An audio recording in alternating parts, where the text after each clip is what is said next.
She sends baby's prescription to Mafia boss by mistake. Minutes later, he says, "Doctor's coming." Audrey's heart stopped as she realized what she'd done. The prescription for her 6-month-old son's bronchial medication had been accidentally sent to a Boston crime lord instead of Dr. Wilson. Her trembling fingers hovered over the keyboard as she desperately tried to recall the email. But it was too late. The dreaded delivered notification mocked her from the screen. The wrong attachment containing her address, phone number, and Jeremy's medical records had landed in the inbox of someone called Wesley Porter. Cold sweat formed on her brow as panic set in. As a single mother barely making ends meet as a part-time nanny, this mistake could cost her everything.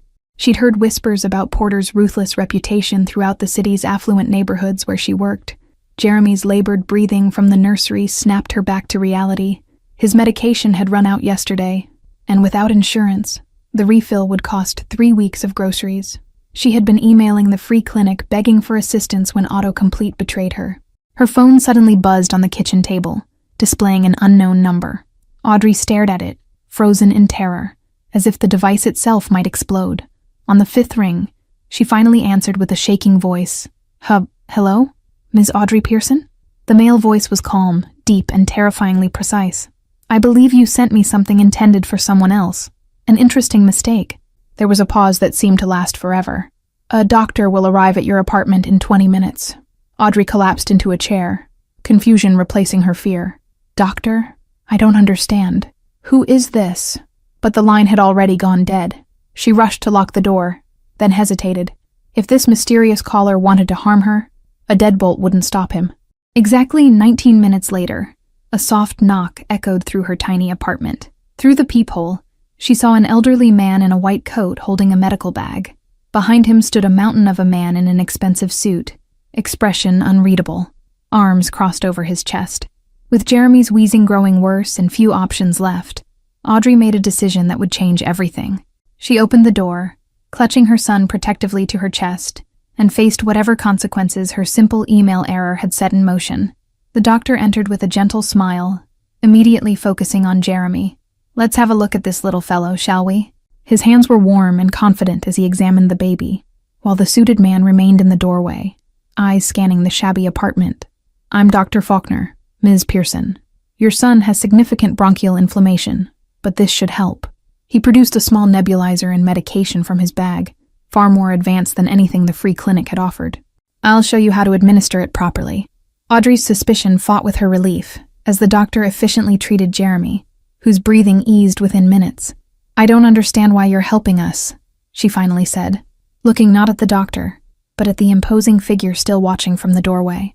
"Consider it a professional courtesy," the suited man finally spoke, his voice matching the one from the phone. "Mr. Porter believes in addressing misdirected communications personally." A business card appeared between his fingers. "He'd like to meet tomorrow, noon, this address." Audrey's fingers closed around the heavy cardstock bearing only an address in Boston's exclusive Beacon Hill neighborhood. "And if I refuse?" she asked, surprised by her own boldness as Jeremy slept peacefully in her arms for the first time in days. "Then you refuse," he replied with a slight shrug that somehow felt more threatening than reassuring. "But the medication, doctor." Faulkner left will last only 3 days. "Good evening, Ms. Pearson." Both men departed, leaving Audrey with a sleeping baby and a decision that felt impossible. Beacon Hill loomed before her like a fortress from another century, elegant brownstones guarded by wrought iron and old money. Audrey adjusted Jeremy in his carrier, smoothed her only presentable dress, and approached the address with her heart hammering against her ribs. The door opened before she could knock, revealing a slender woman with sharp eyes and a sharper suit. "Ms. Pearson, follow me." No introduction, no pleasantries. The interior of the home contrasted with its historic exterior, sleek, modern, and cold as a vault. She was led through corridors adorned with artwork worth more than she'd earn in a lifetime. Past rooms where men in expensive suits glanced up from laptops and conversations, their eyes assessing and dismissing her in the same moment. Jeremy stirred against her chest. "Wait here." The woman gestured to a chair outside massive double doors, before disappearing through them. Audrey sat stiffly, ears straining to catch the murmured conversation beyond. A minute later, the doors swung open. "Mr. Porter will see you now." The office was a study in minimalist power, floor-to-ceiling windows overlooking Boston Harbor, a desk of polished concrete, and behind it, a man far younger than she had expected. Wesley Porter couldn't be more than 30, his sharp features set in an expression of practiced neutrality. Ms. Pearson. He didn't stand, didn't offer his hand. His eyes flicked briefly to Jeremy, then back to her face. Your email contained sensitive personal information that could be quite valuable in the wrong hands. I'm curious why a nanny would have my private address. Audrey swallowed hard. It was a mistake. Autocomplete. I was trying to email Dr. Wilson about Jeremy's prescription.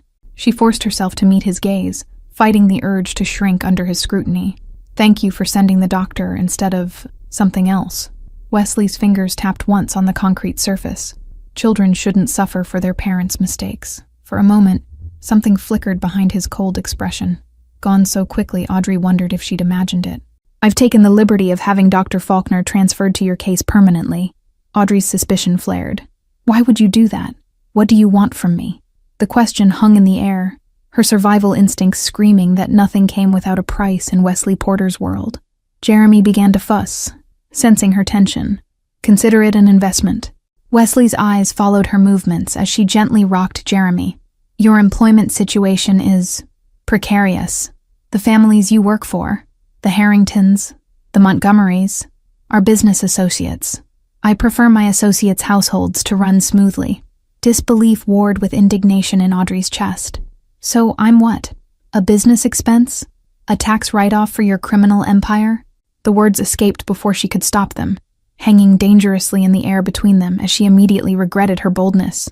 To her surprise, Wesley's mouth quirked slightly upward. Criminal empire? You've been watching too many films, Ms. Pearson. He stood in one fluid motion, buttoning his impeccable suit jacket. You've been struggling since Jeremy was born. Boston Children's Hospital has better specialists.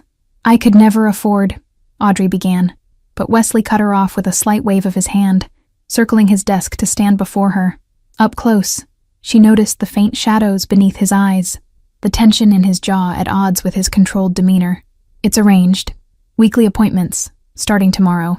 My driver will collect you. It wasn't an offer, but a statement of fact. In exchange, I may occasionally require information about the households you serve. Nothing that would harm anyone, merely business intelligence. You want me to spy for you? Audrey clutched Jeremy tighter, rising to her feet despite feeling dwarfed by Wesley's height. I won't do anything illegal. I won't put my son at risk. She expected anger, threats, not the faint flash of respect that crossed his features. 3 weeks passed in a surreal new routine. Dr. Faulkner's treatments were working miracles for Jeremy, whose color improved and breathing stabilized. Twice weekly, Wesley's silent driver delivered them to Boston Children's Hospital in a vehicle that cost more than her lifetime earnings. Wesley himself remained a mystery, appearing occasionally in hospital corridors like a specter in bespoke suits, observing from a distance before disappearing again. He never approached, never spoke, yet his presence lingered like a shadow over her newfound security. He lost someone, Dr. Faulkner remarked casually during one of Jeremy's treatments, his eyes watching Audrey's reaction carefully. A younger brother, respiratory failure. Emergency services couldn't reach them in time because of a snowstorm. He was 8, Mr. Porter was 12. Audrey absorbed this information with a strange twist in her chest, suddenly seeing Wesley's clinical interest in her son's treatment through a different lens. That doesn't excuse whatever he does now, she replied, though the conviction in her voice wavered slightly. The following Monday, her employer, Mrs. Montgomery, mentioned a charity gala that evening. Such a headache. All these Boston elites pretending they care about children's health care while networking for their next yacht purchase. She sighed dramatically, checking her diamond watch. Will the Porters be there? Audrey asked, trying to sound casual as she folded laundry. Mrs. Montgomery's eyebrows shot up in surprise before her expression shifted to something calculating. Wesley Porter? Yes, he always attends, donates obscene amounts. Why do you ask? That evening, after returning to her apartment, Audrey found a package leaning against her door. Inside, an emerald evening gown that somehow fit perfectly, alongside an embossed invitation to the very gala Mrs. Montgomery had mentioned. A handwritten note read simply, "If you're curious, 8 p.m.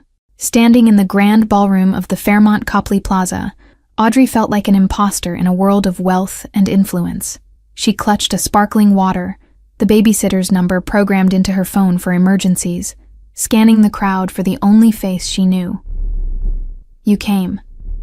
Wesley appeared beside her suddenly, his voice betraying the faintest hint of surprise. Up close, in the warm lighting of the ballroom, he seemed almost human. The sharp edges of his daytime persona softened ever so slightly. "The dress suits you." "I wanted to understand why," Audrey replied honestly, watching couples twirl across the dance floor, diamonds catching light like stars. "Why help a random woman who accidentally emailed you? Why arrange the best medical care for a child you've never even held?" Wesley's eyes darkened momentarily before he gestured toward a quieter corner of the ballroom. "Sometimes mistakes lead us exactly where we need to be. My brother Ethan's death taught me the price of being unreachable, of systems that fail those who need them most." As they spoke, pieces of Wesley Porter emerged from behind the calculated facade. A boy who'd watched his brother struggle for breath on a stormy night. A teenager who'd vowed never to be powerless again. A man whose empire was built partly on legitimate medical technology investments. "That doesn't explain why you're helping us specifically," Audrey pressed, sensing there was more he wasn't saying.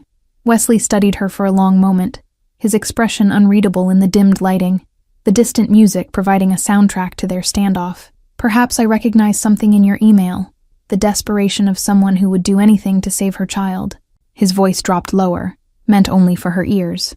"Or perhaps I'm simply tired of building walls that keep everyone at a distance. Either way, Ms. Pearson, here we are." Audrey felt a shift in the air between them, something undefined, yet undeniably significant.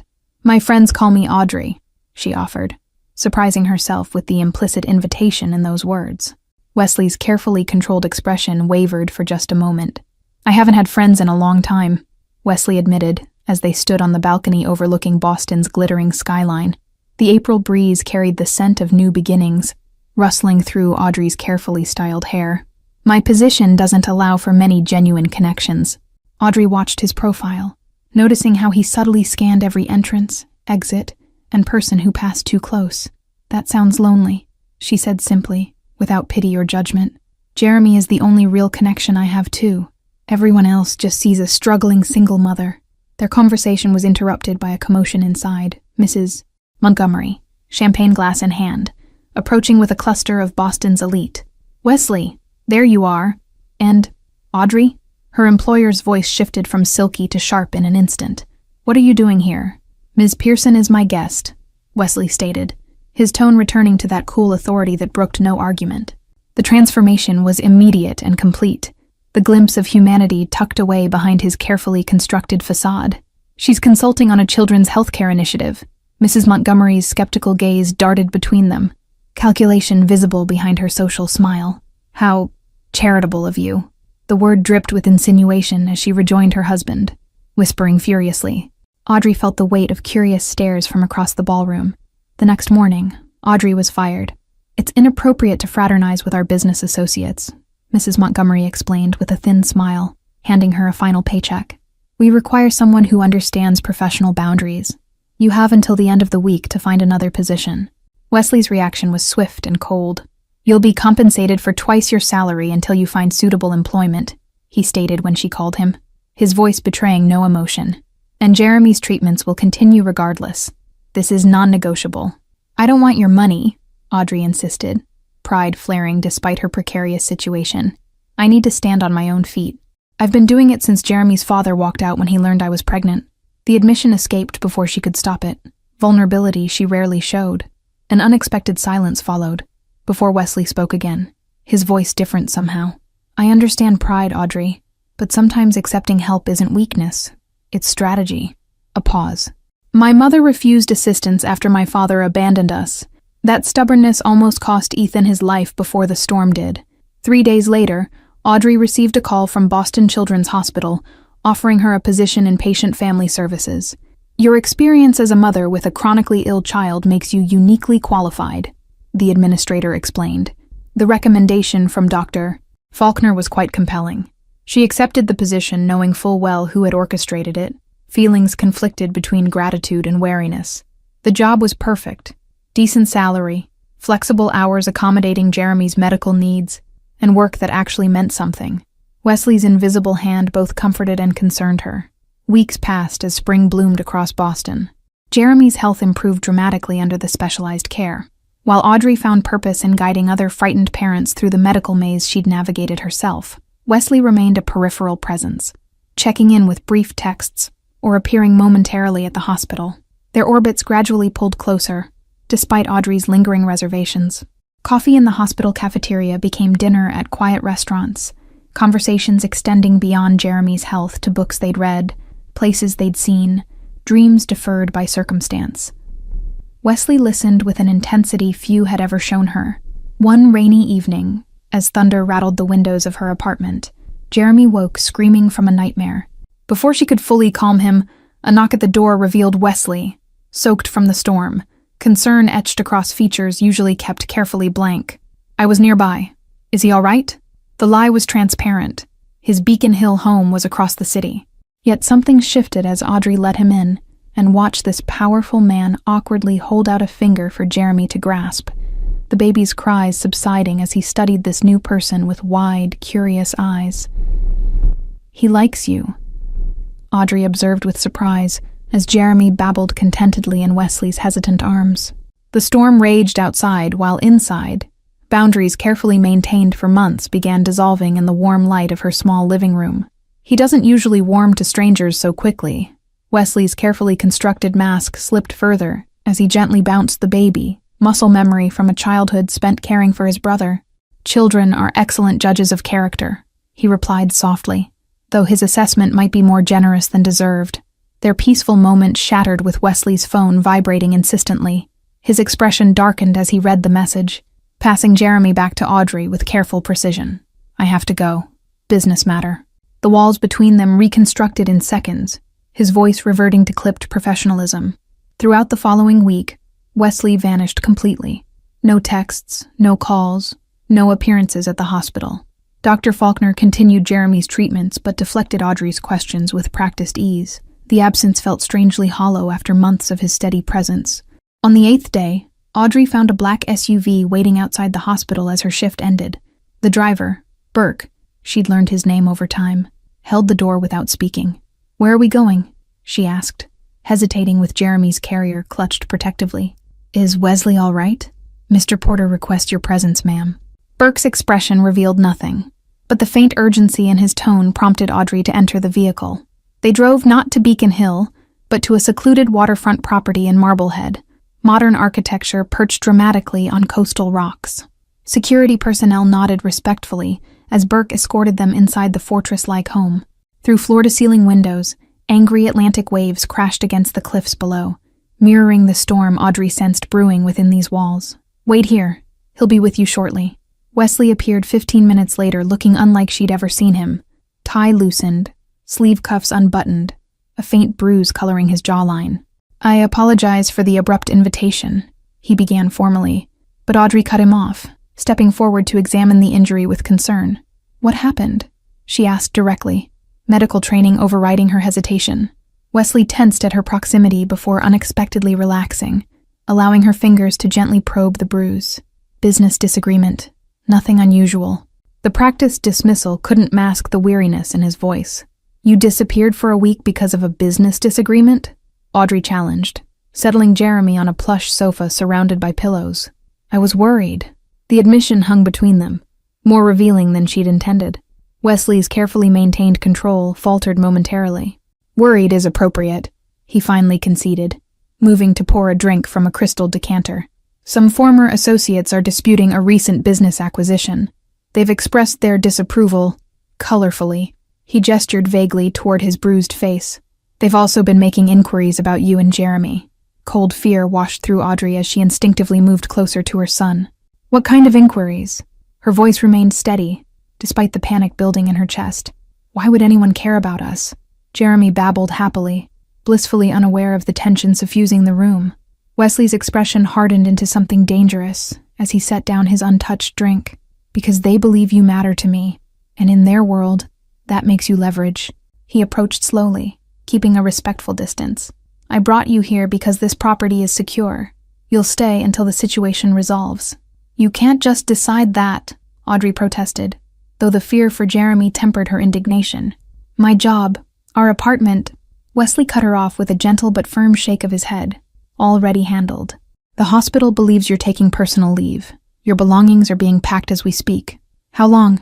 Audrey asked after a tense silence, recognizing the gravity behind Wesley's controlled demeanor.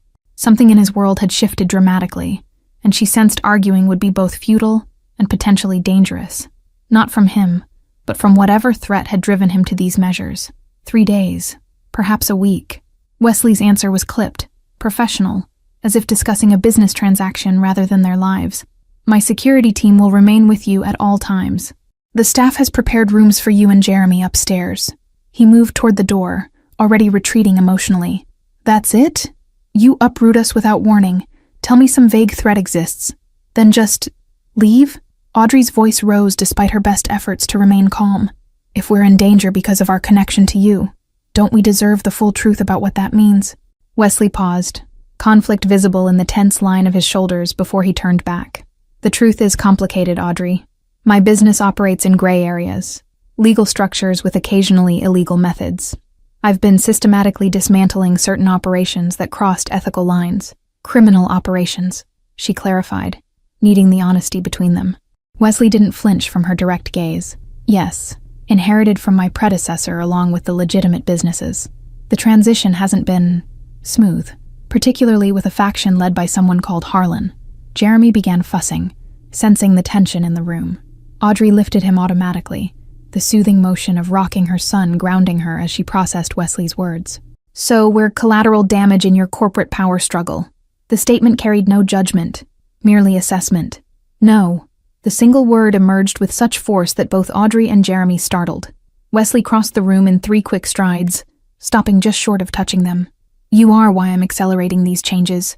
Meeting you, seeing Jeremy, it clarified certain priorities.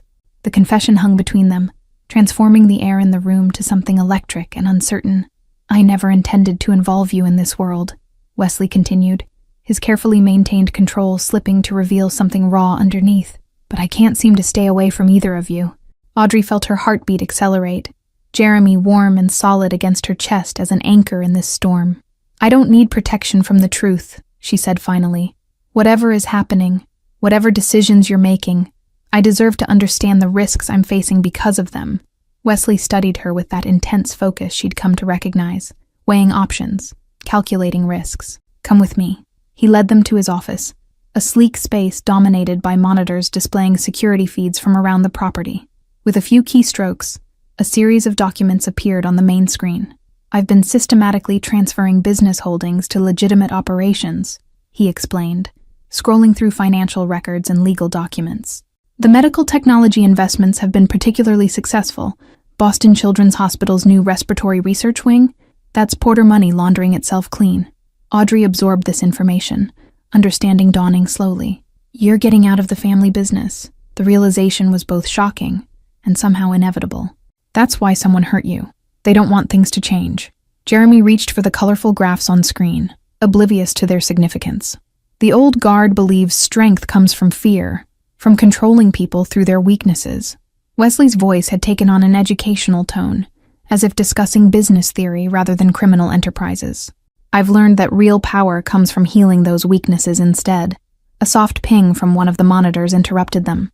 Wesley's expression shifted instantly to alert focus as he typed rapidly, security camera feeds cycling through different areas of the property. Burke, he spoke into an intercom. Protocol Omega, East Perimeter breach. 3 minutes. What's happening? Audrey clutched Jeremy tighter as Wesley moved to a painting on the wall, revealing a hidden safe. He withdrew a handgun with practiced efficiency, checking it before securing it in a shoulder holster beneath his jacket. Wesley, you're scaring me. What is Protocol Omega? It's a security measure. He approached them calmly, though the tension in his movements betrayed the urgency of the situation. Harlan's men have found us more quickly than anticipated. Burke will take you and Jeremy to a secure location while I handle this. It's a precaution, nothing more. The door opened to reveal Burke and 2 other security team members, expressions grim and professional. Safe room is prepped, sir. Car standing by at the tunnel exit if needed. Burke extended his hands toward Audrey. Ms. Pearson, please come with us immediately. Time is limited. Audrey instinctively stepped back, one protective arm around Jeremy. I'm not going anywhere until someone explains exactly what's happening, she insisted, fear crystallizing into determination. Who is coming here? What do they want? And why do you need that gun if it's just a precaution? They want leverage against me, Wesley answered with stark honesty, glancing at the security feeds where dark figures now approach the property perimeter. And they believe you and Jeremy are that leverage. They're not entirely wrong. The admission cost him visibly, vulnerability breaking through his carefully constructed walls. A thunderous crash from outside made the decision for them. Go, Wesley commanded, his voice leaving no room for argument as he handed Audrey a secure satellite phone. If anything happens to me, press the red button. It connects directly to my attorney. He has instructions. Burke swept Jeremy from Audrey's arms with surprising gentleness, leading them through a hidden door behind the bookcase. The passageway was narrow but well lit, descending deep beneath the cliffside mansion. Mr. Porter has prepared for every contingency, ma'am, Burke assured her. The safe room resembled a luxurious underground apartment, stocked with everything from baby supplies to medical equipment. A wall of monitors displayed camera feeds from throughout the property, where dark figures now moved with military precision. Audrey watched in horror as Wesley confronted them alone. He's going to get himself killed, she whispered, clutching the satellite phone. On screen, Wesley stood in his office, eerily calm as 3 armed men entered. Their leader, presumably Harlan, was older, with the confident posture of someone accustomed to violence.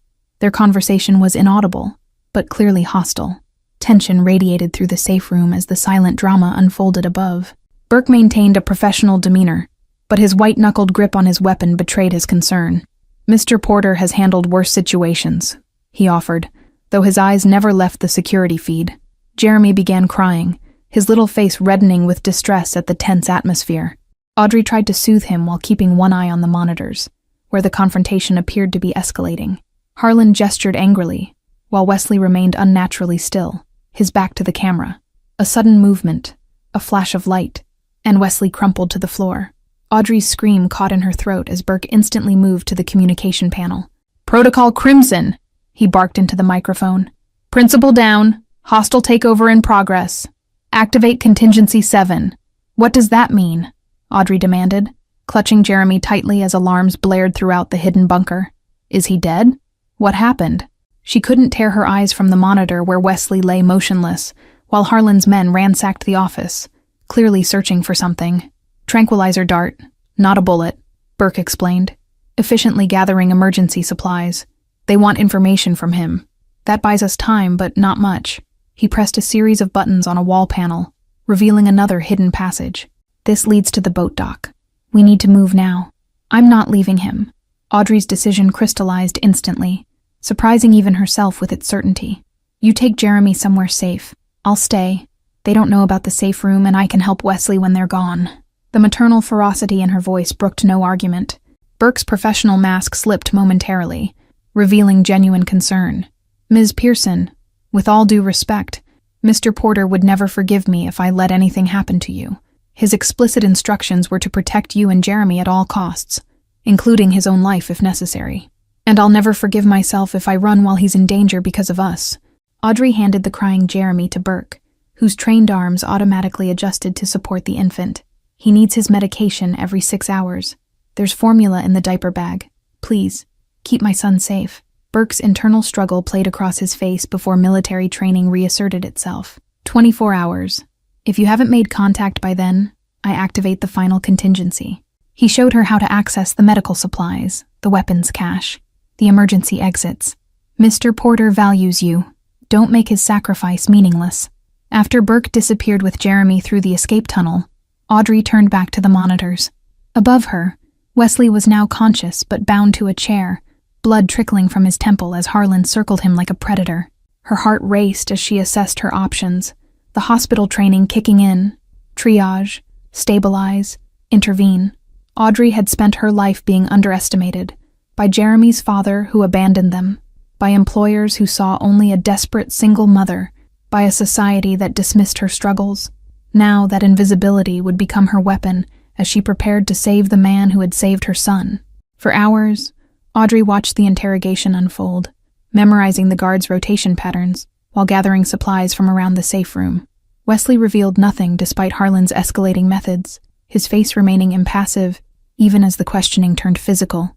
His endurance was both impressive and horrifying to witness. When darkness fell and the guard count dwindled, Audrey made her move. The ventilation system connecting the safe room to the main house was tight but navigable, designed as an emergency escape route. She crawled through with medical supplies and a small canister Burke had labeled non-lethal deterrent. The house was eerily quiet as she emerged into a darkened hallway closet, her heart pounding so loudly she feared it would give her away. 2 guards remained with Wesley in the office while Harlan had retreated elsewhere to make calls. The timing would need to be perfect. Still protecting that woman and her kid? One guard taunted, visible through the partially open office door. Harlan's men will find them by morning. Should have stayed in your lane, Porter. Kept to the old ways. The boss was grooming you to take over everything, not dismantle it. Wesley's response was too quiet for Audrey to hear, but whatever he said made the guards laugh cruelly. Weakness? That's what happens when you let people matter to you. The guard checked his watch. Harlan will be back in 20 minutes. Last chance to save yourself some pain. The moment the guard stepped into the hallway for his cigarette break, Audrey struck. The canister released a quick-acting sedative gas that dropped him silently to the floor. She dragged him into the closet with strength born of desperation, acquiring his weapon and access card before proceeding to the office. The remaining guard never saw her coming. As he turned at the sound of the door, Audrey deployed the second gas canister directly in his face. He crumpled mid-reach for his weapon, leaving her alone with Wesley, who stared at her with a mixture of disbelief and horror. Blood matted Wesley's hair where Harlan had struck him repeatedly, the controlled businessman facade stripped away to reveal something raw and human beneath. Despite his injuries, his eyes retained that calculating intelligence, quickly assessing their precarious situation as alarms began to sound throughout the compound. Outside, the rain intensified, providing natural cover for their potential escape as security protocols activated throughout the property. The mansion's sophisticated defense systems, designed to keep intruders out, now worked against its owner as lockdown procedures trapped them inside with Harlan's remaining men. Years of maintaining emotional distance had not prepared Wesley for the surge of unfamiliar feelings as Audrey risked everything to save him. The wall he'd carefully constructed since Ethan's death, brick by brick of control, power, and detachment, crumbled in the face of her unexpected courage. "What are you doing here?" he hissed as she rushed to untie him, blood from his split lip staining his once immaculate shirt. "Where's Jeremy? Burke was supposed to get you both out." Despite his injuries, his first concern was clearly for them rather than himself. "Jeremy's safe with Burke," Audrey assured him, working on the restraints while keeping one eye on the door. "I couldn't leave you here." The professional detachment she'd learned at the hospital kept her hands steady, despite the gravity of their situation. "Can you walk?" Wesley tested his weight as she freed his legs, grimacing but nodding. "Harlan will be back soon with more men. He's looking for access to the offshore accounts, the legitimate ones funding the hospital research." His eyes found hers, intense despite the pain clouding them. "Why did you come back, Audrey?" "It wasn't worth the risk." "Because you matter to me," she answered simply, supporting his weight as they moved toward the hidden passage she'd emerged from. "You called it weakness. I call it strength." The honesty between them felt strangely freeing despite the danger surrounding them from all sides. They had barely reached the passageway entrance when voices echoed from the hallway. "Someone's coming," Audrey whispered, helping Wesley into the narrow opening before sliding in herself. They pulled the panel closed just as Harlan's angry voice filled the office, discovering his missing prisoner. The ventilation shaft felt smaller with both of them navigating it, Wesley's injured body making each movement a suppressed groan of pain. "Almost there," Audrey encouraged, hearing the alarm sound above them as their escape was discovered. Just a little further to the safe room. When they finally tumbled into the secure space, Audrey immediately engaged the lockdown protocol Burke had shown her. Steel reinforcements slid into place as she helped Wesley to the medical area, her training taking over as she assessed his injuries with professional efficiency. "Possible concussion, 3 cracked ribs, numerous contusions," she catalogued, cleaning the blood from his face with gentle hands. "Nothing life-threatening, but you need proper medical attention once we're out of here." Wesley watched her work, something unreadable shifting behind his eyes. "You came back for me," Wesley stated again, as if still processing this fact while Audrey dressed his wounds. Above them, security feeds showed Harlan's men tearing the house apart in search of them. "No one has ever come back for me before. Not since Ethan." Audrey's hands paused momentarily on his bruised ribs. "That's the tragedy of walls, Wesley. They don't just keep others out. They lock you in." She administered a mild painkiller, her touch professional yet tender. Everyone deserves someone who comes back for them. Dawn broke over the Atlantic as they huddled in the safe room, the satellite phone clutched in Wesley's bandaged hand. Burke has Jeremy at the contingency location. They're safe, he reported, relief evident in his voice. And Harlan's leverage play has backfired spectacularly. The security feeds showed black SUVs surrounding the property, men in tactical gear securing the perimeter. Not Harlan's people, Wesley explained, noting Audrey's alarm. Mine. Former military specialists I keep on retainer for situations like this. Harlan severely underestimated my contingency planning. Within hours, the property was secured. Harlan and his men had been detained for questioning by relevant authorities, as Wesley cryptically explained.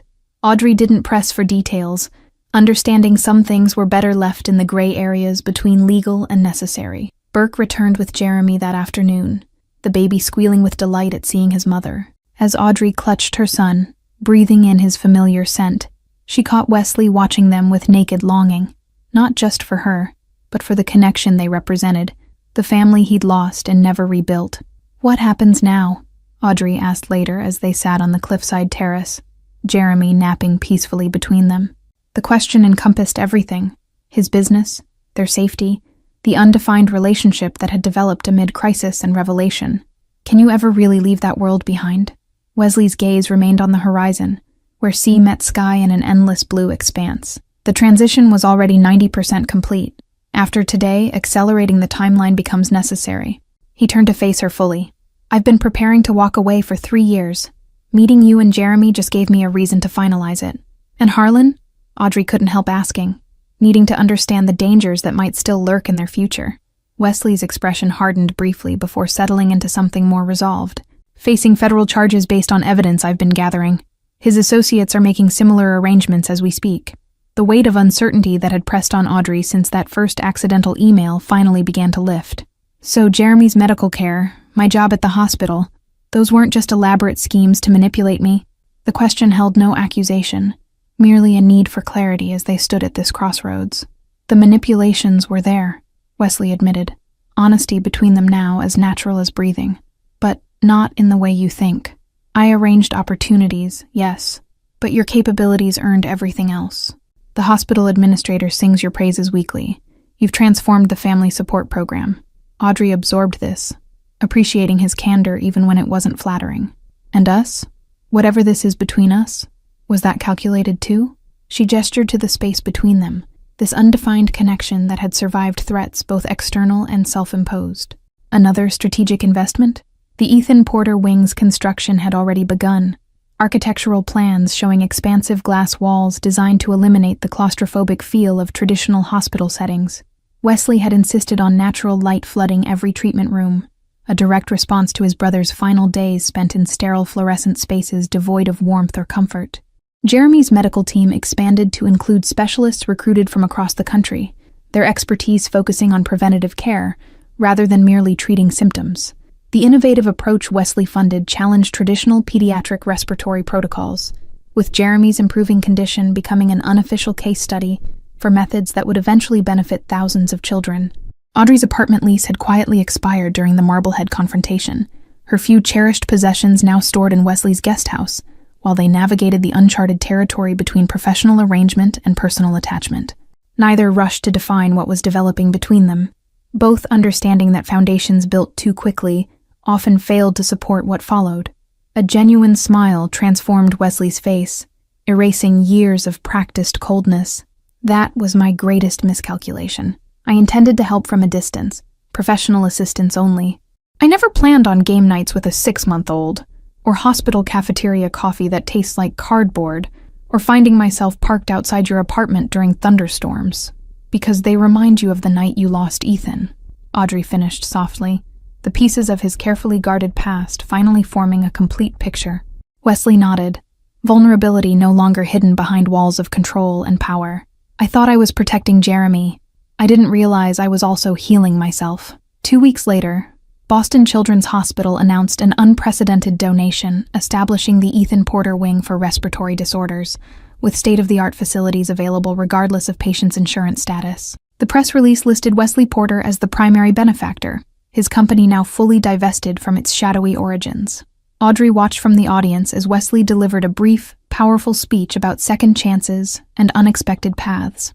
Jeremy babbled happily in her lap, healthy and thriving thanks to a mistaken email that had connected them to the most unlikely ally. Sometimes, she realized, our biggest mistakes lead us exactly where we need to go. The journey from that desperate night when she'd accidentally sent her son's prescription to a feared Mafia boss had been neither simple nor safe. But as Wesley stepped down from the podium, his eyes finding hers with a warmth once thought impossible, Audrey knew with absolute certainty that some mistakes were truly worth making. Thank you all for following this story. If you're enjoying it, write in the comments where you're watching from. And don't forget to like, subscribe, and share this video, because your support is important for me to continue creating content here.